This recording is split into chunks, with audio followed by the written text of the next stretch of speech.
प्रिय छात्रों, RBM classes पर मैं पंकज सर आपका बहुत बहुत स्वागत करता हूं। आज हम इस वीडियो में प्रश्नावली 8.1 का प्रश्न क्रमांक 2 हल करेंगे। इससे पहले वाली वीडियो में हमने पहला और इस चैप्टर से संबंधित कुछ सूत्र थे उन सबको बता दिया था। अगर नहीं देखें तो उसको देख लीजिए।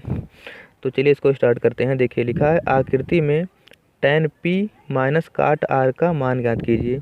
तो देखिए यहाँ tan p लिखा है, यहाँ काट r लिखा है। अब कि इसमें कोई गिनती नहीं दिया है, इसका मतलब ये हुआ कि इसमें कोई ना कोई चित्र दिया है। तो लिखा है आकृति में ना, तो यहाँ देखिए प्रश्न में एक चित्र दिया है। यहाँ लिखा है 12 और यहाँ लिखा है 13। लंब जो है वो 12 है और कर्ण जो है वो 13 है। तो पहले हमें ये निकालना पड़ेगा, और ये निकालने के लिए पाइथागोरस प्रमेय है। अगर किसी त्रिभुज में दो भुजा मालूम है और तीसरा भुजा निकालना है तो हमें पाइथागोरस का प्रमेय लगाना पड़ता है। उसी की सहायता से किसी त्रिभुज में अगर दो मालूम है तो तीसरा निकलता है। तो पहले हम पाइथागोरस का प्रमेय लगा करके इसको निकालेंगे। उसके बाद जो भी पूछेगा उसको हम आसानी से निकाल लेंगे। जो 6 त्रिकोणमितीय अनुपात हैं वो सब निकल जाएगा अगर किसी त्रिभुज की तीनों भुजाओं का मान मालूम है। तो एक नहीं मालूम है, पहले हम उसको निकालते हैं, उसके बाद हम इन सबको निकाल लेते हैं। तो देखिए पाइथागोरस प्रमेय क्या होता है, कर्ण का स्क्वायर बराबर आधार का स्क्वायर प्लस लंब का स्क्वायर। आधार का स्क्वायर प्लस लंब का स्क्वायर। कर्ण कितना है 13 है, तो यहाँ पर 13 का स्क्वायर। आधार कितना है निकालना है तो इसको ऐसे रोक लेंगे, प्लस लंब कितना है 12 है, तो ये 12 का स्क्वायर। अब क्या करना है, जब पहला वाला सवाल पढ़ रहे थे तो उसमें यही वाला निकालना था, तो इन दोनों को जोड़ लिए थे। लेकिन अब क्या ऐसे नहीं करना है, जिसका मान निकालना है उसको रोक लेते हैं, यानी कि उसको अकेला कर देते हैं और उसके साथ में जो रहता है उन सबको पक्षांतर कर देंगे। उससे पहले हम क्या करते हैं, इसका वर्ग कर देते हैं। 13 का जब 13 तिरेम करेंगे तो 169 होता है, गुणा कर लेना। और ये आधार का स्क्वायर, और ये 12 बरे में 144 होता है। अच्छा, इसको निकालना है, क्या करेंगे हम इसको उधर कर देंगे तो हो जाएगा 169। और पक्षांतर करने पर प्लस वाला माइनस होता है, ये प्लस इधर जाएगा तो माइनस हो जाएगा। और ये बराबर आधार का स्क्वायर बचा। इसको घटाएंगे तो ये बचेगा 25। 9 में से 4 जाएगा 5 और 6 में से 4 जाएगा 2, तो 25 बराबर आधार का स्क्वायर। हमें आधार तो निकालना है, तो आधार निकालने के लिए स्क्वायर भी पक्षांतर करना है। जिसका मान निकालना होता है उसे अकेला कर देते हैं, और अकेला हो जाने पर उसके सामने जो गिनती बचता है वही उसका मान कहलाता है। तो अभी अकेला नहीं हुआ, इसके सामने स्क्वायर है, तो स्क्वायर जब पक्षांतर करते हैं तो सामने वाला रूट हो जाता है, तो ये रूट 25 हो जाएगा बराबर आधार हो जाएगा। याद रखना, स्क्वायर पक्षांतर करने पर सामने वाला रूट होता है। तो 25 का वर्गमूल 5, तो ये बराबर आधार। तो आधार को आगे लिख लेते हैं, इसको पीछे लिख सकते हैं। आधार कितना आ गया 5, तो यही हमें निकालना था, ये हो गया 5। तो यहाँ रख देंगे अब हम 5, तो मिल गया। अब पूछा है tan p, तो देखिए यहाँ पर tan p, तो tan का सूत्र कितना होता है उसको बताए। देखिए यहाँ लिखे ये लाल बटा कक्का, इसको लिख लेना हर जगह, नहीं भूल जाओगे, लाल बटा कक्का। ये साइन का, ये कास का, ये tan का, तो tan का कितना होता है लंब बटे आधार। तो L से लंब, लंब बटा आधार, आधार। तो लंब कितना है, अब लंब कैसे पता चलेगा, P देखिए, P पूछा है ना, तो जब P पूछेगा तो इसके सामने वाली भुजा लंब होगी। इसको बताए थे जो पूछ रहा है उसके सम्मुख भुजा बराबर लंब होती है, जो पूछ रहा है उसके सामने की भुजा लंब होती है। यहाँ पता चलेगा क्या पूछ रहा है, इसको ध्यान से देखना, नहीं गड़बड़ हो जाएगा तो गलत हो जाएगा। ये जो देख रहा है उसको ढूंढो कहाँ है, वो यहाँ है, तो इसके सामने जो होगी वो लंब होगी, और ये तो कर्ण ही रहेगी, कर्ण नहीं बदलेगा कभी। जब ये लंब हो गया और ये कर्ण हो गया तो एक तो क्या बचा आधार, तो यही तो बचा एक, तो ये आधार हो जाएगा। तो ये लंब है और ये आधार है, ये कर्ण है, तो लंब बटा आधार है। लंब कितना है 5, आधार कितना है 12, तो 5 बटे 12 हो गया एक आंसर। उसके बाद जो दूसरा है काट आर, काट आर, तो काट कितना होता है tan का उल्टा होता है, तो ये हो जाएगा tan का उल्टा काट आधार बटा लंब, आधार बटा लंब।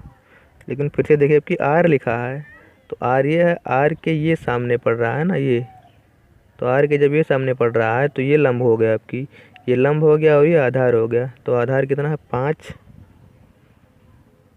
और लंब कितना है 12, तो ये 5/12।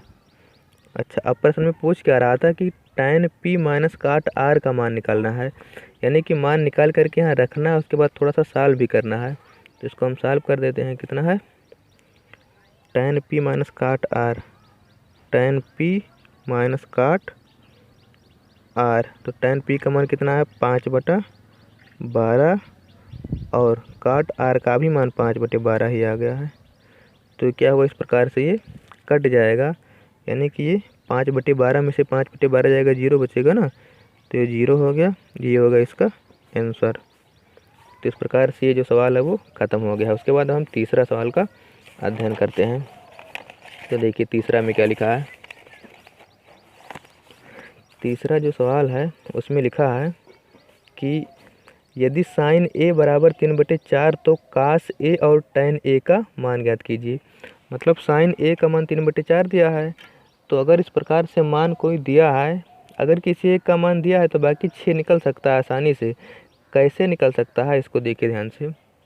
साइन ए दिया है ना, तो हम पहले यहाँ लिखेंगे कि साइन ए बराबर होता कितना है। साइन ए बराबर, रुक जाइए पेन ख़त्म हो गया है शायद। साइन ए बराबर 3/4 दिया है, और साइन बराबर कितना होता है LAL लाल बटे का। इसको हमेशा लिख लेना, नहीं भूल जाओगे। लंब बटे कर्ण, तो ये लंब बटे कर्ण।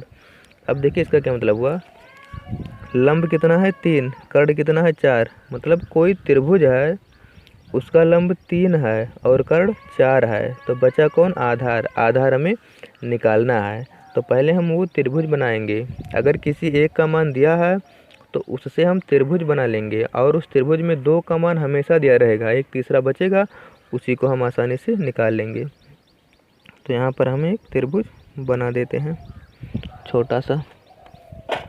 देखिए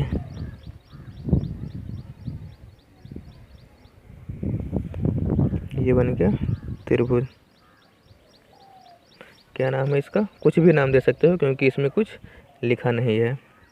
और देखिए यहाँ पर बदल करके भी नहीं लिखा है, इसीलिए अगर बदल करके लिखा होता तो यहाँ मान देता कि त्रिभुज ABC में साइन ए बराबर 3/4 या PQR में, इसलिए यहाँ कुछ नहीं लिखा है क्योंकि यहाँ मान बदल करके नहीं दिया है, तो कुछ भी दे सकते हो।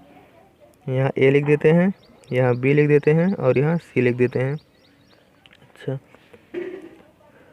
अब लंब कितना है 3, तो लंब ये है। अब इसमें वो नियम नहीं लगाना समभुजा वाला लंब, क्योंकि इसमें बदल बदल करके नहीं दिया है। जब बदल बदल करके दिया रहेगा तब लगाना है वो वाला नियम। अच्छा, तो ये लंब 3 हो गया और कर्ण 4 हो गया। लंब 3 और कर्ण 4, लंब बटे कर्ण होता है ना साइन,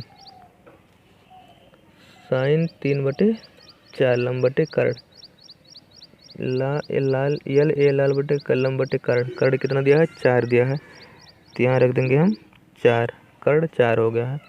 अब क्या बचा है आधार। आधार को निकालेंगे हम पाइथागोरस प्रमेय से। तो जो पाइथागोरस प्रमेय है उसमें कितना होता है, कर्ण का स्क्वायर बराबर आधार का स्क्वायर प्लस लंब का स्क्वायर। अच्छा, तो कर्ण कितना है 4 का स्क्वायर, आधार कितना है निकालना है, ए स्क्वायर ऐसे रहने देंगे, L कितना है 3 का स्क्वायर, तो 4 का स्क्वायर 16, ए का स्क्वायर ऐसे रहेगा और 3 का स्क्वायर 9। इसको उधर कर देंगे, जैसे पिछले सवाल में किए थे सेम वैसे है। 9 बराबर ए स्क्वायर, 16 में से 9 जाएगा, 9 7 16, यहाँ 7 बचेगा, बराबर ए स्क्वायर। इसको पक्षांतर कर देंगे स्क्वायर को, तो ये रूट हो जाएगा, बराबर ए। यानी कि ए बराबर कितना आ गया, √7 आ गया। ये निकालना था, ए माने आधार है। पेपर में आएगा तो ऐसा ना लिखना है कि मैं यहाँ कर्ण लिखना जैसे पहले लिख रहे थे, तो टाइम ज़्यादा ना लगे इसके लिए लिख दिया है कि माने कर्ण, ए माने आधार, लंब माने लंब। हिंदी में इसको लिखना शब्द में का और रा कर्ण ऐसे लिखना, लंब लिखना। अच्छा, तो ये हो गया। अब यहाँ कितना आ गया, √7 हो गया।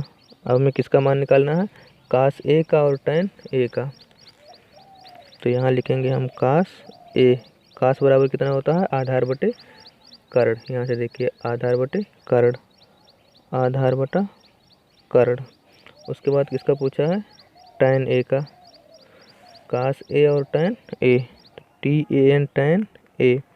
tan ए का होता है लंब बटा आधार, तो कास ए का आधार बटे कर्ण, आधार √7 है और कर्ण 4 है। ये हो गया। tan का पूछा है, अब यहाँ नहीं देखना है, देखिए सबका एक ही है ना, इसलिए अब वो सम्मुख भुजा बराबर लंब वाला नियम नहीं लगाना है। तो tan ए लंब 3 है, लंब 3 है और आधार कितना है, √7, तो 3/√7। तो इस प्रकार से ये होगा इसका आंसर। तो इस प्रकार से जो है ये दोनों सवाल ख़त्म हो गए हैं।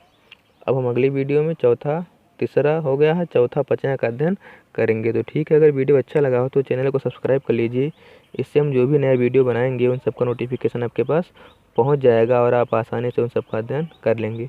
तो ठीक है, अब हम अगली वीडियो में मिलते हैं।